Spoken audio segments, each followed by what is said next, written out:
De onde vem a palavra indígena? Em que situação é correta a utilização desse termo?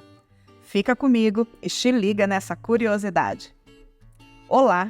Se você ainda não me conhece, eu sou Sheila Rocha, educadora e uma curiosa pelas histórias por trás das coisas. Hoje, escolhi uma palavra que representa a nossa ancestralidade. Vamos falar sobre indígena. A origem etimológica da palavra indígena remonta ao latim. É uma junção de duas palavras, indu, que significaria dentro, e genus, que significa nascimento ou origem.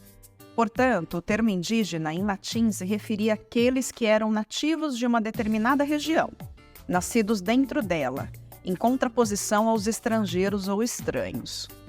A palavra indígena ficou posteriormente incorporada às línguas modernas, incluindo o português, à medida que as explorações e colonizações europeias se expandiram para as Américas. Neste contexto, passou a ser usada para descrever os povos nativos das terras recém-descobertas pelos europeus. Aliás, falar em descoberta é um tanto estranho, né? Afinal de contas, esses países não estavam perdidos. Mas enfim, a ideia era distinguir esses povos dos colonizadores, indicando que eles eram os habitantes originais da região. A definição de indígena varia dependendo do contexto e do país em que é usada. Geralmente, refere-se aos povos ou comunidades que têm uma conexão ancestral com uma área geográfica específica, cujas culturas, línguas e modos de vida são intrinsecamente ligados a essa terra. No entanto, é importante notar que essa definição pode ser interpretada de maneiras diferentes em diferentes lugares, levando em consideração a diversidade cultural e histórica dos povos indígenas em todo o mundo. No que diz respeito à forma correta de nos dirigirmos aos povos indígenas, é fundamental mostrar respeito e sensibilidade em relação às suas identidades culturais e preferências linguísticas. Em geral, é aconselhável seguir algumas diretrizes.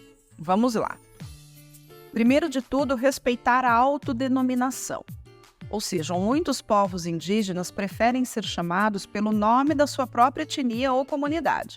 Portanto, é importante perguntar qual é a preferência deles em relação à identificação. Evitar termos genéricos. Isso é importantíssimo e vale agora para você nunca mais esquecer. Evitar termos genéricos como índio ou selvagem, pois esses rótulos frequentemente são considerados pejorativos e simplificadores. E não poderíamos deixar de falar sobre a sensibilidade cultural. Esteja ciente das diferenças culturais e mostre respeito pelas práticas e crenças dos povos indígenas. Uma alternativa frequentemente utilizada e que tem ganhado crescente aceitação é a substituição da palavra indígena por povos originários. Eu gosto muito dessa substituição, aliás, eu comentei isso no episódio anterior. Essa escolha de terminologia enfatiza a ideia de que essas comunidades são os verdadeiros habitantes originais de suas terras ancestrais e ressalta sua conexão profunda e histórica com esses territórios.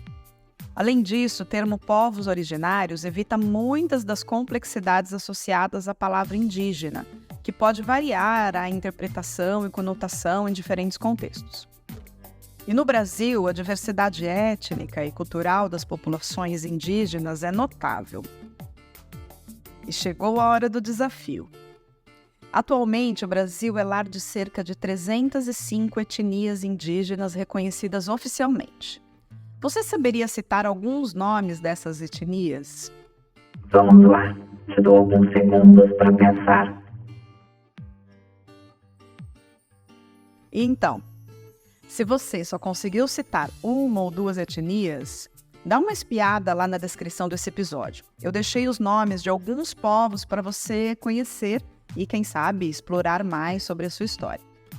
É importante ressaltar que cada uma dessas etnias é única em sua cultura, língua e modo de vida. A diversidade cultural e étnica das populações indígenas no Brasil é um tesouro cultural inestimável que merece respeito, reconhecimento e proteção. Olha, fico feliz que tenha ficado comigo até aqui.